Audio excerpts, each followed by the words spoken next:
स्वसु विश्व करि बाहुबलु निजपुर कीन प्रवेशु अर्थ धर्म कामादि सुख सेवई समय नरेशु। संसार भर को अपनी भुजाओं के बल से बस में करके राजा ने अपने नगर में प्रवेश किया। राजा अर्थ धर्म और काम आदि के सुखों का समय अनुसार सेवन करता था। भूप प्रताप भानु बल पाई कामुधेनु भय भूमि सुहाई सब दुख भरिजितु प्रजा सुखारी सब दुख भरिजितु प्रजा सुखारी धर्मशील सुंदर नर नारी धर्मशील सुंदर नर नारी सचिव धर्म रुचि हरि पद प्रीति नृपुहित हेतु शिखव नित नीति गुर सुर संत पितरु महि देवा गुर सुर संत पितरु महि देवा करे सदा नृपु सबु कै सेवा करे सदा नृपु सबु कै सेवा। राजा प्रताप भवन का बल पाकर भूमि सुंदर कामधेनु अर्थात मनचाही वस्तु देने वाली हो गई। उनके राज्य में प्रजा सब प्रकार के दुखों से रहित और सुखी थी और सभी स्त्री पुरुष सुंदर और धर्मात्मा थे। धर्म रुचि मंत्री का श्री हरि के चरणों में प्रेम था। वह राजा के हित के लिए सदा उसको नीत सिखाया करता था। राजा गुरु देवता संत पितर और ब्राह्मण इन सब की सदा सेवा करता रहता था।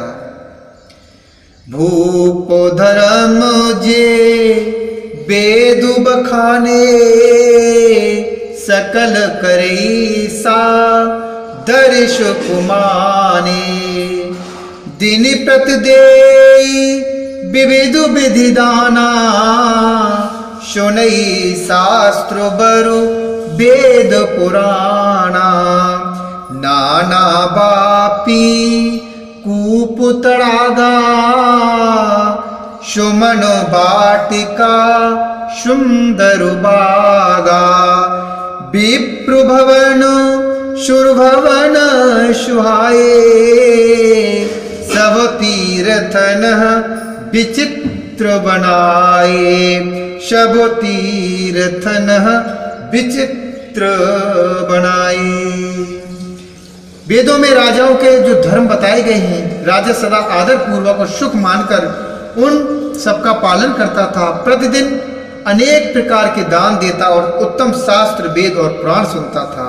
उसने बहुत सी बावलियां कुएं तालाब फुलवाड़ियां सुंदर बगीचे ब्राह्मणों के लिए घर और देवताओं के सुंदर विचित्र मंदिर सब तीर्थों में बनवाए।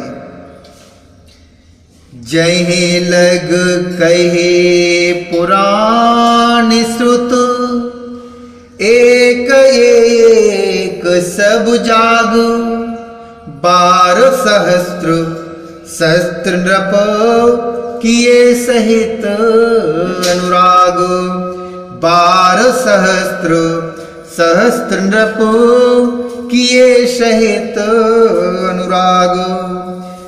वेद और पुराणों में जितने प्रकार की यज्ञ कहे गए हैं राजा ने एक एक करके उन सभी यज्ञों को प्रेम सहित हजार हजार बार किया। हृदय न कछु फल अनुसंधाना भूप विवेकी परम सुजाना करे जे धर्म करम मनुबानी वासुदेव अरूपित नृपु ज्ञानी चढ़ी बरिबाज बार एक राजा मृग्या करो सब साज समाजा विंध्याचल गभीर बन गयऊ मृग पुनीत बहु मारतु भयऊ विंध्याचल गभीर बन गयऊ मृग पुनीत बहु मारतु भयऊ मृग पुनीत बहु मारतु भयऊ। राजा के हृदय में किसी फल की टोह अर्थात कामना न थी। राजा बड़ा ही बुद्धिमान और ज्ञानी था। वह ज्ञानी राजा कर्म, मन और वाणी से जो कुछ भी धर्म करता था सब भगवान वासुदेव की अर्पित करके करता था। एक बार वह राजा एक अच्छे घोड़े पर सवार होकर शिकार का सब सामान सजाकर विंध्याचल के घने जंगलों में गया और वहां उसने बहुत से उत्तम उत्तम हिरण मारे। फिर तू विपिन नृपु दीख बराहु, जनु बनु दूरे सिंह ग्रसिराहु। बड़ु विदु नहीं समातु मुख माही, मनो क्रोधो बस उगिलत नाही। कुल कराल दसन छबुगाई, तनु विशाल पी वर अधिकाई। गुरगुरा तो है आर उपाय, चकित बिलोकत काने उठाए। चकित बिलोकत काने उठाए। राजा वन में फिरते हुए एक सुअर को देखा। राजा ने वन में फिरते हुए एक सुअर को देखा। दांतों के कारण वह ऐसा दीख पड़ता था मानो चंद्रमा को ग्रस कर मुंह में पकड़ कर राहु वन में छिपाया हो। अर्थात मानो चंद्रमा को ग्रस कर मुंह में पकड़कर राहु वन में आ छिपा हो। चंद्रमा बड़ा होने से उसके मुंह में समाता नहीं है और मानो क्रोधवश वह भी उसे उगलता नहीं है। यह तो सूअर के भयानक दांतों की शोभा कही गई। इधर उसका शरीर भी बहुत विशाल और मोटा था। घोड़े की आहट पाकर वह घुघराता हुआ कान उठाए चौकन्ना होकर देख रहा था। नीलो महीधर शिखर समा, नील महीधर शिखर समा। देखो विशाल बराहु, चपर चले है सुटुक नृपो। हाक न हो ये निबाहु, चपर चले है सुटुकी नृपो। हाक न हो ये निबाहु। नील पर्वत के शिखर के समान विशाल शरीर वाले सुअर को देखकर राजा घोड़े को चाबुक लगाकर तेजी से चला और उसने सुअर को ललकारा कि अब तेरा बचाव नहीं हो सकता।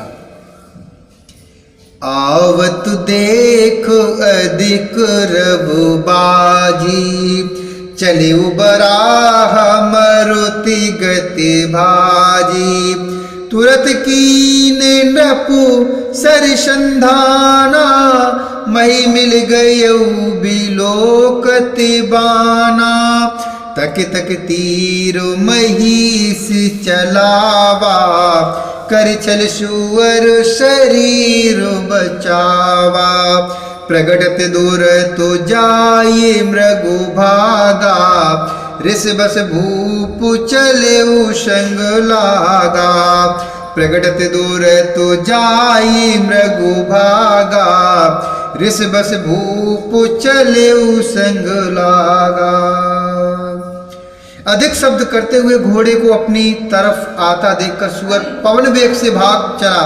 राजा ने तुरंत ही बाणों को धनुष पर चढ़ाया, अर्थात बाण को धनुष पर चढ़ाया। सुअर बाण को देखते ही धरती में दुबक गया। राजा तक तक कर तीर चलाता है, परंतु सुअर छल करके शरीर को बचाता जाता है। वह पशु कभी प्रकट होता और कभी छिपता हुआ भाग जाता था और राजा भी क्रोध के वश उसके साथ पीछे लगा चला जाता था। गयौ दूर घन गहन बराहु, जहाँ नाहिन गज बाजी निबाहु। अति अकेलु बनु विपुल कलेशु, तदपि न मृगु मगु तजई नरेशु। कोल बिलोक भूप बड़ धीरा, भाग पेट गिरी गुहा गभीरा। अगम देखो नृप अति पछताई, पुरेऊ महावन बरेऊ भुलाई। फिरेऊ महावन परेऊ भुलाई। सूअर बहुत दूर ऐसे घने जंगलों में चला गया जहाँ हाथी घोड़े का निबाह अर्थात गम नहीं था। राजा बिल्कुल अकेला था और वन में क्लेश भी बहुत था। फिर भी राजा ने उस पशु का पीछा नहीं छोड़ा। राजा को बड़ा धैर्यवान देखकर सूअर भागकर पहाड़ी की एक गहरी गुफा में जा घुसा। उसमें जाना कठिन देखकर राजा को बहुत पछताकर लौटना पड़ा, पर उस घोर वन में वह रास्ता भूल गया।